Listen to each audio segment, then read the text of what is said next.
আসসালামু আলাইকুম রহমতুল্লাহ। এই যে দেখতে পাচ্ছেন, এটা কি বলে বেগুনবাড়ি এলাকা, কেরানীগঞ্জ বেগুনবাড়ি এলাকা।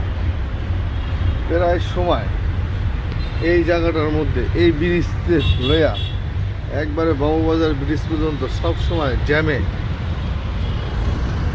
পুরো ভরপুর থাকে।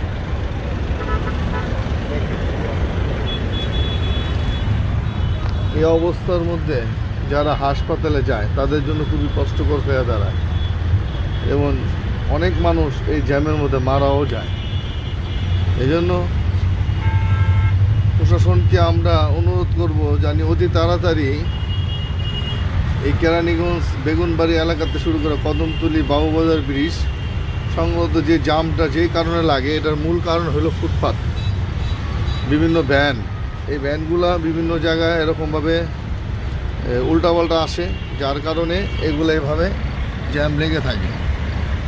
মানুষ ঘন্টার পর ঘন্টা এভাবে বসে থাকে। হ্যাঁ, এই মাওয়ার থেকে আসতে লাগে 30 থেকে 35 মিনিট, অথচ এখানে বসে থাকতে হয় ঘন্টার পর ঘন্টা। এমনও এই এতটুক জায়গা পার হইতে প্রায় 2-3 ঘন্টাও লেগে যায়। এই জন্য আপনারা যারা আছেন বেশি বেশি শেয়ার করবেন, কমেন্ট করবেন, করে এটা সারা পৃথিবীর মধ্যে ছড়ায় দেন।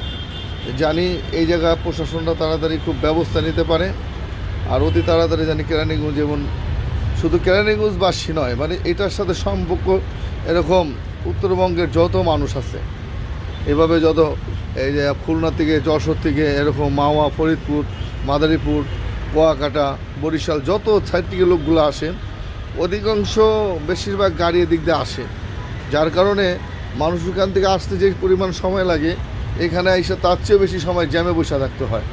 এই জন্য আপনারা বেশি কমেন্ট শেয়ার করে মানুষের কাছে পৌঁছিয়ে দেন, আর প্রশাসনও জানি এটা পৌঁছে যায়, জানি এই জায়গাটা অতি তাড়াতাড়ি এরকমভাবে এই জ্যামজট মুক্ত হয়। প্রশাসন জানি অতি তাড়াতাড়ি এই যে ফুটপাথ, বিভিন্ন ভ্যান, অটো ভ্যানগুলো, এগুলাতে জানি তাড়াতাড়ি ব্যবস্থা নেয়। মানে এই যে দেখেন কী এক অবস্থা, কবে যে যাবে মানুষ চাকরি বাকরিতে আসে, বিভিন্ন জায়গাতে জরুরতে আসে, কিন্তু এই কারণে মানুষগুলো যাইতে পারে না। এই জন্য আপনারা বেশি শেয়ার করেন।